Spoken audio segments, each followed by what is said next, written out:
think it was around age 14 or 15, started having obsessive thoughts of violence intermingled with sex. And it just got worse and worse. He didn't stalk like a slasher. He curated. He didn't chase. He collected. He wasn't trying to watch people suffer. He wanted them perfectly still, perfectly his. And when Milwaukee police opened apartment 213 in July 1991, they didn't just find a crime scene, they found an architect's model of a mind where love meant possession and possession meant annihilation. This is not the how of Jeffrey Dahmer, this is the why, or at least as close as a sane person should want to get. Jeffrey Lionel Dahmer murdered 17 boys and young men between 1978 and 1991. He raped, dismembered, photographed, preserved, and, in several cases, cannibalized his victims. He wasn't the most prolific American serial killer. He was, however, one of the most psychologically revealing, a case study in control, objectification, and the collapse of human intimacy into lifeless possession. He confessed, pleaded guilty but insane, and a jury found him legally sane in 1992. 2 years later, an inmate beat him to death. But the darker truth is he got what he wanted for years, bodies that wouldn't leave. Dahmer wasn't a monster. He arrived human and stayed human, just a profoundly broken one. Childhood snapshots aren't destiny, but there were patterns. A double hernia surgery as a child, social isolation, parents in a bitter conflict, and a fascination with dead animals and bones that went from curiosity to ritual. By high school, he was heavily drinking. Students remember the kid with the cup, sourced in class.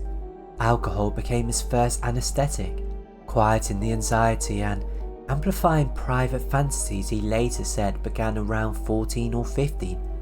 Violent sexual images he just couldn't turn off. Obsessive thoughts of violence intermingled with sex, he told Stone Phillips. Not pain, not sadism, possession. I wanted to keep them with me. If you're hearing the outline of compulsion to control, that's the spine of this story. Let's fast forward to 1978. Dahmer picks up his first victim, Stephen Hicks, in Ohio. After drinking together, Dahmer bludgeons and strangles Hicks, dismembers the body and scatters remains on the family property. There's a 9-year gap before the known murders resume in 1987, when Dahmer is now in Milwaukee, his private fantasy world fed by pornography, bars, bathhouses, and a mounting urge to freeze time itself, not to see someone suffer. He repeatedly said he didn't want screaming or struggle, but to turn a person into an object that could not leave. Possession as love, death as glue. Dahmer's murder from 1987 to 1991, they follow a pattern that tells you more than any label can. He meets men at bars or bus stops, offers money for photos or company, and he brings them to his room or his apartment, drugs them, and strangles them. Post-mortem, he bathes the body, poses them, photographs them, and, in many cases, dismembers them. Sometimes keeping skulls, skeletons, or preserved parts. With several victims, he attempted quasi-medical lobotomies, drilling into skulls and injecting acid or boiling water to create complicit zombies who would stay, not fight, not abandon him. This wasn't the pursuit of pain, it was the elimination of will. The person as the perfect thing. Horror is the point, but not his point. He was permanent. Inside apartment 213, the police would later find Polaroids of bodies staged at different stages. The police later would find Polaroids of bodies staged at different stages. A 57-gallon drum with decomposing remains, a fridge and freezer with heads and organs, and the outline of a shrine Dahmer imagined, skulls arranged around the black table, candles, a focal point for a reverie. If you want to glimpse the mind, a shrine to arrested departure, to lovers who cannot leave. He told investigators he ate parts of some of his victims to make them part of him, forever. No pain described, no thrill of domination, a ritual of incorporation. Why the cannibalism? It made me feel like they were a permanent part of me.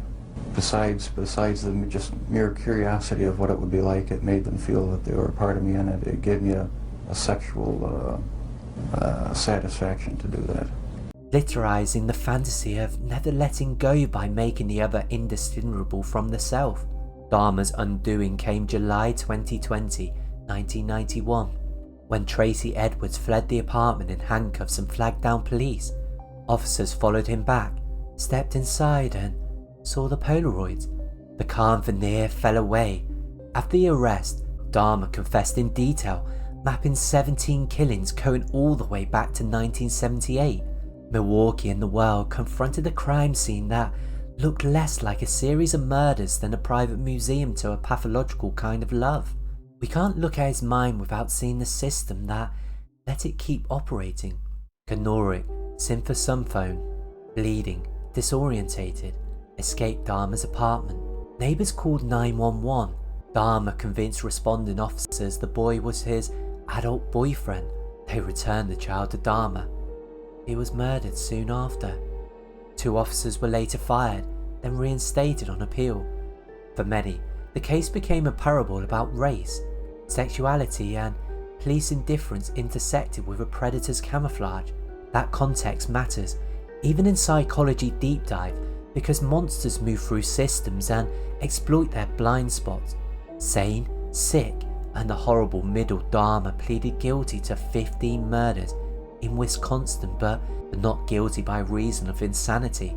The trial's second phase, sanity, pitted clinical narratives against moral outrage. Defense experts framed Dahmer's acts as driven by paraphilias, notably necrophilia, and a profound disorder of volition and attachment, arguing he just couldn't conform his behaviour to law. Prosecution experts countered that Dahmer knew right from wrong. He hid evidence, lied to police, locked doors, used chemicals, classic markers of legal sanity in American jurisdictions. A court-appointed psychiatrist testified Dahmer was not insane but very sick, killing out of lust, a need for control and the wish to rid himself of guilt by destroying the evidence, the person. The jury found him legally sane on all counts. He received 15 consecutive life sentences. The verdict infuriated some, relieved others, and left the complicated truth intact. You can be both profoundly disordered and criminally responsible. In Dahmer's case, the law said, yes, he was sick, but he still chose, and he chose again and again. Control, abandonment, object love strip away the sensationalism and an oblique psychological story emerges. Control as attachment. Dahmer didn't seek screaming or suffering, he sought silence and compliance.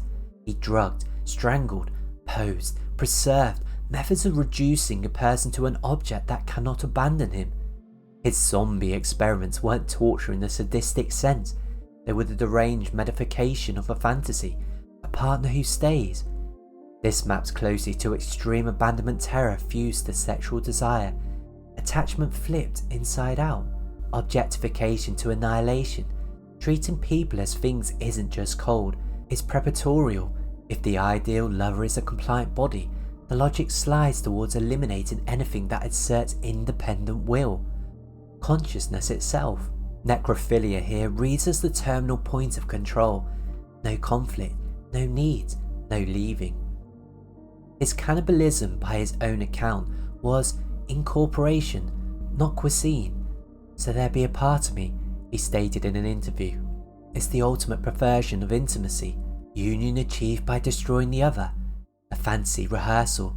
Dahmer spent years feeding fancy with pornography, violent imagery and private rituals, posing bodies, photographing stages, keeping trophies. The photos are not only souvenirs, they're rehearsal scripts and memory props, ways to re-enter the fantasy state without the risk of losing the object. When police found his Polaroids, they found an archive of desires staged like a storyboard. alcohol as lubricant. He drank to quiet inhibition and execute ritual. By high school, he was a full-fledged alcoholic, according to accounts, and that pattern persists. He used alcohol to approach, to kill, and to endure his own aftermath. If control is the theme, alcohol was the switch, turning anxious dread into mechanical action. Not sadism, not psychosis in the legal sense. Dahmer rarely inflicted prolonged pain. He avoided resistance. He didn't kill because the voices commanded him. He killed because he wanted the person without the person's personhood. That's so much colder. The machinery of conscience was present enough to hide and lie, legal sanity, but warped enough to aim intimacy through annihilation. When investigators described his planned altar, it's not random macabre. It's the sacred space for the only intimacy he could sustain. One way, frozen, curated, a love that required the lover to be inhuman. That's the absence. He couldn't bear reciprocity. He wanted presence without personhood, closeness without consent. In his interview with Stone Phillips, Dahmer is eerily articulate. This is the only thing that gave me satisfaction. I wanted to keep him with me. He acknowledges choosing, not being driven by uncontrollable hallucinations. I was drinking a lot during that time and just, looking for something to, some way to find some fulfillment, some pleasure. And I acted on my fantasies, and that's where everything went wrong. He uses the language of compulsion, but not delusion. It's chilling precisely because it's lucid, a man who knows what he did and why it satisfied him.